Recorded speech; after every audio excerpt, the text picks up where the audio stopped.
10 faisceaux lumineux, 10 couples parfaits. Voilà, et donc 200 000 euros. Claire est en train d'essayer de nous expliquer le concept. Vas-y, je te laisse le refaire, la caméra, elle est là, elle est pour toi, Claire. Ah ouais, parce qu'on la connaît par cœur. Un faisceau lumineux, c'est un couple parfait. 10 faisceaux lumineux, C'est 10 couples parfaits. Et 200 000 euros. Mais dis donc, t'aurais pu remplacer Elsa Fayer. Ouais, je sais, c'est mon... elle a du souci à se faire là. Ah, tu t'en sors très bien en tout cas, Claire. Bon, Claire, tu n'as plus 22 ans, hein, parce que tu as fêté ton anniversaire récemment, tu as donc 23 ans, et oui, je suis très intelligent. Et tu es une nouvelle candidate de cette télé-réalité qu'on va retrouver tout l'été sur NT1 à 18h30, hein, du lundi au vendredi, ça s'appelle 10 couples parfaits. Le concept, il est simple, 10 femmes, 10 hommes. Parmi vous, vous avez des matchs, ce qu'on appelle des matchs, un petit peu comme sur Tinder, là, pour ceux qui connaissent les applications. Si tu kiffes, si ça peut matcher, hop, tu likes, et vous pouvez potentiellement former un couple, c'est ça? En fait, le but du jeu, c'est qu'on n'a qu'un seul match possible. Et oui, mais il y a différentes combinaisons Voilà, possibles, au exactement. moins 200, c'est ça? Exactement. Bah, sur 20 personnes, 10 garçons, 10 filles, il y a énormément de possibilités. Et du coup, il faut trouver son match parfait pour réussir à gagner les 200 000 euros. Est-ce que tu étais informé de cette mécanique avant de participer au programme? Non, on n'était pas informé de cette mécanique, on était juste informé que c'était un jeu de stratégie, un jeu sur l'amour, etc., avec un gain.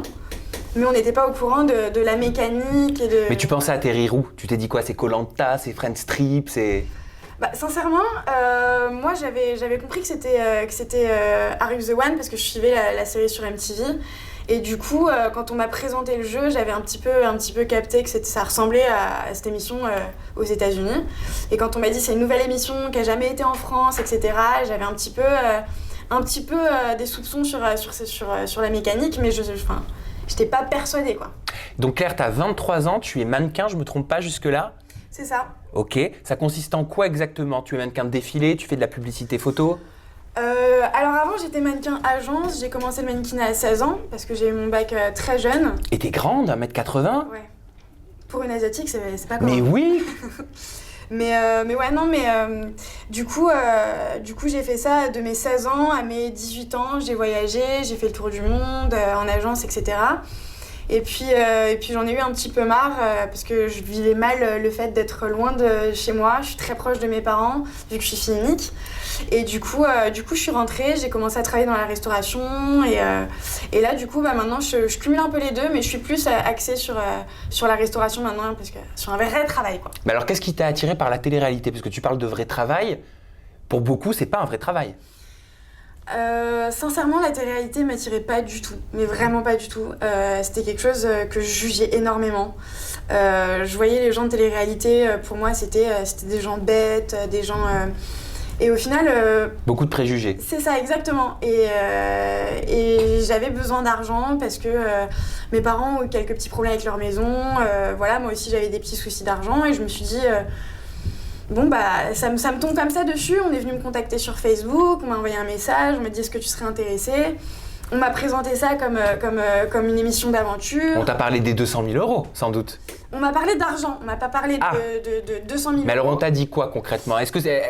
Parce que tu dis j'avais besoin d'argent et c'est tout à ton honneur, il n'y a aucune honte à participer à un programme parce qu'on a besoin d'argent. Et quoi qu'il en soit, moi j'estime que c'est du travail parce que vous avez des contrats et vous travaillez beaucoup plus que certaines personnes. Tu peux le confirmer, je pense. Quand vous êtes en tournage. Ça va, c'est fatigant. C'est fatigant, c'est un travail qui est différent. Après, ah bah bien sûr. Ça reste un travail. Mais ça reste un travail, moi aussi. Et donc, tu l'as fait pour le salaire ou tu l'as fait parce qu'on t'a promis un gain de 200 000 euros potentiel? Je l'ai fait pour le gain potentiel. D'accord. Parce que le salaire, en soi, on peut travailler, on peut toujours se débrouiller pour travailler même jour et nuit, c'est ce que je faisais, pour gagner un salaire. Donc, je pense pas que tu aurais gagné plus forcément que dans ton métier. Non, voilà, exactement. C'est quand on m'a proposé de faire cette émission, on m'a parlé d'une cagnotte à... Voilà, certains... 200 000 euros, on peut le dire. Oui, mais ils ont pas dit le... ils te l'avaient pas dit. Ils n'ont pas dit le montant exact, ils nous ont juste dit, voilà, il y a tant de chiffres dans la cagnotte. Maintenant, ils nous avaient pas dit qu'il fallait partager aussi. Ah, donc, écoute, c'est partout pareil. Voilà. Dans tous les jeux, il faut partager, les gars. Mais par contre, voilà, c'était pour moi une opportunité intéressante. Alors j'étais nul en maths à l'école. Hein, j'ai eu j'ai eu 5. C'était ma meilleure note c'est déjà pas mal. En première. Ouais, c'était très très bien. Donc si je fais le calcul, vous êtes 20. Vous divisez, non c'est le couple qui gagne, vous partagez par couple Non, ou par… en fait, il faut trouver les 10 couples Ouais. pour gagner les 200 000 euros. Donc, Ah, faut trouver les 10 couples, Voilà. c'est-à-dire que si toi tu trouves ton match, tu te fais pas 200 000 divisé par 20, 10 000 euros. Elsa Fire, un faisceau lumineux, c'est un couple parfait. Ah oui, j'ai l'impression que c'était votre leitmotiv ça. Non, non, Un voilà, faisceau non, lumineux. ouais, c'est ça. En gros, si on n'a pas les 10 faisceaux, on gagne pas les 200 000 euros. Mais c'est chaud. Bah, c'est un jeu d'équipe.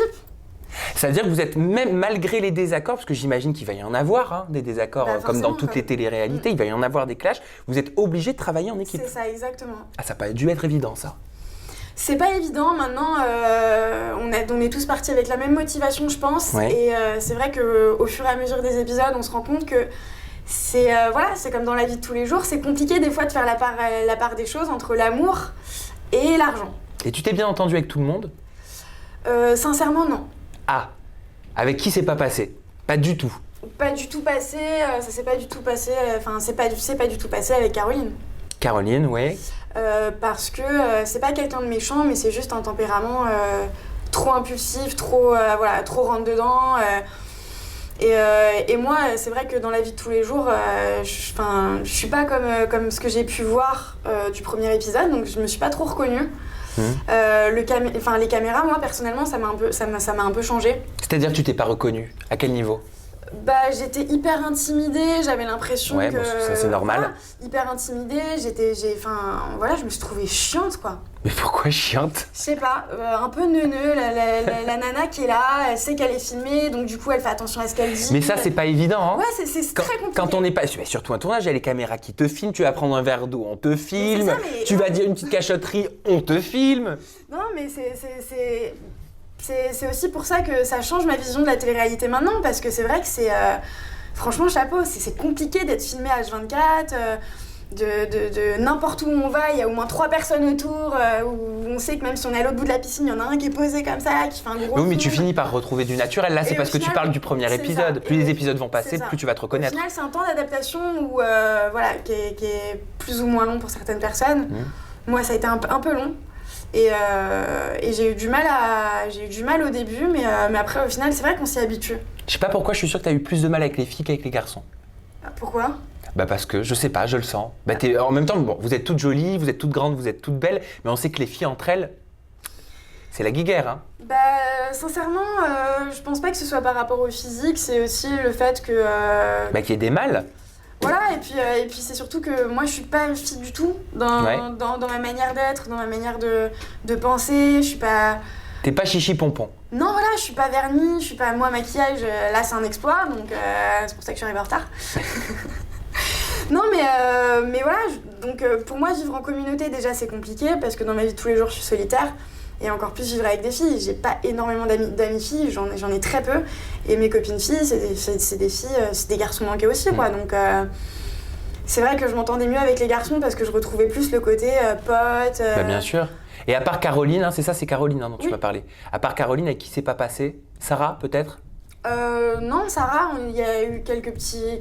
Parce qu'elle a un sacré tempérament. Hein. Oui, voilà, mais en fait, Sarah, c'est ça, elle est comme ça. Elle démarre au quart de tour, mais elle est absolument pas méchante. Donc, j'ai eu aucun problème avec elle. C'est comme Caroline, en fait, c'est juste pas passé au niveau caractère.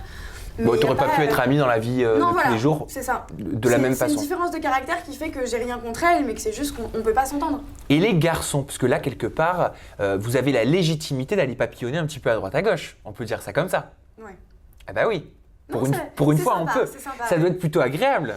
Bah, c'est vrai que… Bah, après, faut pas oublier qu'on est 10 filles pour 10 garçons, donc… Oui, c'est vrai, mais bon.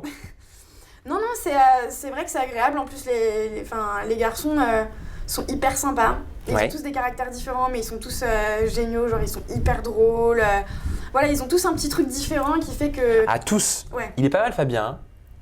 Bah, c'est par rapport au premier épisode que tu dis ça. Oh, je sais pas, moi je te dis, il est pas mal, Fabien. Mais Fabien est pas mal, comme plein d'autres, hein, Mais c'est vrai que… ça n'a pas été ton coup de cœur, Fabien?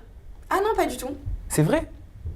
Bah, sincèrement, c'est parce que le premier jour, c'est quelqu'un de très beau, c'est vrai, on va pas se mentir, mais c'est la personne avec qui j'ai le plus discuté. Mais c'est vrai qu'on a fait que discuter en fait.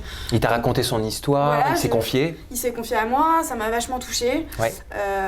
Et du coup, non, on parle pas de coup de cœur, Mais c'est vrai que le premier jour, oui, j'ai parlé qu'à lui. Donc oui, c'était mon coup de cœur des premiers jours. Et après, je me suis ouverte à d'autres personnes, comme je suis ouverte à d'autres personnes. Quel est ton style de mec? Est-ce qu'il y avait déjà ta target dedans? Mon style de mec... Je parle target de prime abord, comme ça, purement physique. Hein. Purement physique, Quentin. Purement physique. Quentin. Quentin, parce que bad boy, crâne rasé, tatouage, musclé, sportif. C'est le type de garçon avec qui je suis en général. Et mentalement? Après, mentalement, Peut-être Quentin aussi? Non, pas du tout. Ah d'accord, donc le corps de Quentin et le cerveau de qui? Oh, mais je sais pas, parce que je me suis super bien entendue avec David, Michael aussi, Johan, Olivier. Comment on fait pour choisir? C'est ça en fait, c'est aussi d'où la complexité du jeu, c'est qu'on trouve un petit peu de ce qu'on voudrait chez chaque personne. Ah oui, mais on peut pas faire une salade de fruits, voilà, hein, Claire. C'est ça. Donc, non, mais pour gagner le jeu, en fait, il faut trouver son match parfait. C'est là que c'est compliqué. Mais alors, quelles sont les petites astuces pour trouver son match parfait? Comment toi, tu fonctionnais? Alors, comment je fonctionnais?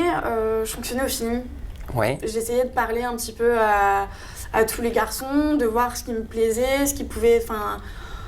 Je me disais, au niveau stratégie... si la personne qui a fait les matchs est intelligente, elle va nous mettre avec quelqu'un qui va nous faire progresser. Si c'est notre match parfait, logiquement. Pas avec les erreurs qu'on a faites dans le passé. Donc je me suis dit, voilà, qu'est-ce que j'ai mal fait dans le passé et qu'est-ce qui pourrait m'apporter...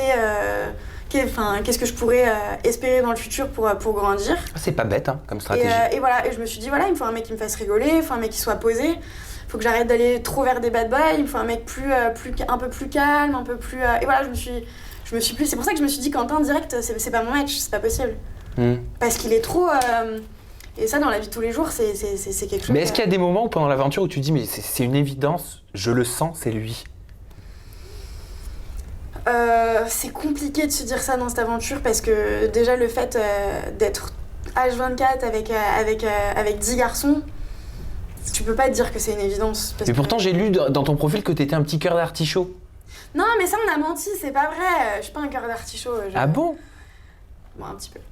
Alors, qu'est-ce que c'est un cœur d'artichaut pour toi? C'est-à-dire que tu fonctionnes comment? Non, c'est pas... Tu tombes amoureuse rapidement? Non, parce que cœur d'artichaut, voilà, c'est assez péjoratif. Alors Moi, je trouve pas. Non, je suis très sensible. Voilà. D'accord. Je suis une fille, je fonctionne vachement au feeling. Mais tu te laisses charmer facilement dans la vie de tous les jours? C'est bien ça le problème, c'est que oui. Et tu tombes souvent dans le panneau? Et du coup, je tombe souvent dans le panneau, je me fais souvent avoir. Et voilà. Donc, le fait d'avoir un caractère, ça ne change rien. On peut être affirmé, avoir un caractère et être hyper sensible. Il paraît que tu es très respectueuse des règles aussi. Oui. J'ai été... Oui. Oui. Non, je pense que ça vient du côté de ma mère qui est asiatique. Du coup, les côtés hyper cadrés, hyper... Ouais, je sais pas, j'ai beaucoup de principes, beaucoup de valeurs. C'est vrai que j'ai du mal à passer outre, Voilà. Qu'est-ce que tu retiens de cette aventure? Qu'est-ce que je retiens? Beaucoup de choses. T'as appris sur toi? J'ai appris que... Déjà, j'ai appris sur la télé-réalité, comment ça fonctionne, ce qui se passe. C'est vrai que c'est compliqué d'être enfermé comme ça, mais c'est aussi, ça permet de se c'est qu'on réagit pas forcément comme on réagirait dans la vie de tous les jours. C'est ça, exactement. Et non, oui, j'ai appris beaucoup sur moi. Je me suis découvert un côté plus qu'ultra sensible, un peu énervant même. T'as beaucoup pleuré, toi, non? Oui. Pendant l'aventure. Vraiment, je l'ai mal vécu. J'avoue que si je devais le refaire, je le referais avec beaucoup plus de recul. Et là, le fait que ce soit une première fois pour moi, j'ai eu énormément de mal à trouver mes repères. Alors je te rassure, t'es pas la seule. Hein. Ouais. Tous les candidats qui passent par leur première télé-réalité, ils ont un petit peu tous le même discours. Et tout le monde me dit, si je pouvais revenir en arrière, je ferais les choses différemment et je kifferais plus mon aventure. Oui, c'est ça, exactement. Je suis sûr que t'as l'impression de ne pas avoir profité pleinement à 100% de ton aventure. J'ai l'impression d'avoir surtout profité des cotons, des mouchoirs, de la couette pour me cacher, parce que je pleurais, parce que j'étais pas bien. Et c'est vrai que j'aurais pu en profiter 10 fois plus. Mais je regrette pas de l'avoir fait, mais c'est vrai que si je devais le refaire aujourd'hui, je le ferais différemment et j'essaierais de montrer la vraie personne que je suis et pas ce côté tout mou, ça change beaucoup hein, T'as mal supporté ton image? C'est pas mon image que j'ai mal supportée, c'est la vie en communauté déjà. De passer de son petit appart, son petit cocon, ses habitudes de tous les jours, d'aller travailler, de voir toujours les mêmes têtes, à vivre avec 20 personnes inconnues, plus une équipe de montage, plus... c'est impressionnant quand même, on s'attend pas à ça, enfin si on s'y attend en fait, mais on n'est pas préparé. Donc du coup, c'est vrai que moi, ça m'a pas mal, je sais pas. Ça t'a vacciné contre la télé-réalité ou au contraire, t'as envie de continuer? Sincèrement, je sais pas. Ah, tu sais pas si t'as envie? Je sais pas si j'ai envie. Si on me propose quelque chose qui me plaît, pourquoi pas. Je ferai pas de la télé-réalité pour me faire voir, pour voilà. Mais ça a changé, c'est vrai, mon avis sur la télé-réalité parce que ça apporte quand même pas mal de choses. Niveau humainement parlant, ça apporte beaucoup de choses. Ça permet d'apprendre sur soi aussi. Moi, je sais que maintenant, je suis beaucoup plus calme. Et j'essaye de mettre mes sentiments de côté, d'essayer d'être un peu plus... de prendre plus de recul, de moins me laisser atteindre par le moins de petits trucs, de moins être susceptible. Et ouais, non, si on me propose quelque chose qui me plaît, pourquoi pas. Qu'est-ce qui pourrait te plaire? On a tous une petite idée. Qu'est-ce qui pourrait me plaire? Et il faut pas être langue de bois, j'ose pas dire ci, j'ose pas dire ça. Sans langue de bois, Me dirait les aventuriers, franchement pour moi c'est une émission qui me plairait énormément. Parce que c'est de l'aventure, c'est au niveau, je sais pas, c'est une émission qui me tenterait vraiment. C'est pas une émission lambda. Et pour moi c'est l'émission qui reflète bien ma personnalité en tout cas, un petit peu aventurière. Stratégique aussi, mais voilà. Mais au vu de ton discours, est-ce que je dois comprendre que tu n'étais pas prête à tout pour pouvoir gagner dans l'aventure? Je suis pas, je suis pas prête à tout, oui et non, dans la limite du raisonnable. J'étais pas prête à faire du mal aux gens, j'étais pas prête à me faire passer pour ce que je suis pas. Qui était prête à tout? Je pense qu'on était tous un peu prêts à certaines choses, prêts à tout. Je sais pas. Vous étiez 10 filles, il y en a forcément une avec des caractères et des tempéraments différents. Prête à tout, tout le monde, mais on a toutes en fait une frontière en fait, donc on peut pas dire que... Je sais pas vraiment. Bon Claire, merci beaucoup. Merci à toi. Ça allait très bien pour ta première interview. Ouais, ça va. T'étais pas stressée? Un petit peu. T'es soulagée maintenant? Ça va. Allez, on souffle et surtout on regarde 10 couples parfaits sur NT1. Tu connais l'horaire? 18h30 tous les jours. Voilà, du lundi au vendredi. Du lundi au vendredi. Voilà, présenté par Elsa Fayer. Et un faisceau lumineux. Un couple parfait, 10 faisceaux lumineux, 10 couples parfaits. Et voilà, c'est parfait. Allez, on se retrouve bientôt avec une nouvelle interview et un nouveau candidat de 10 couples parfaits. Gros bisous, bye bye. Ciao.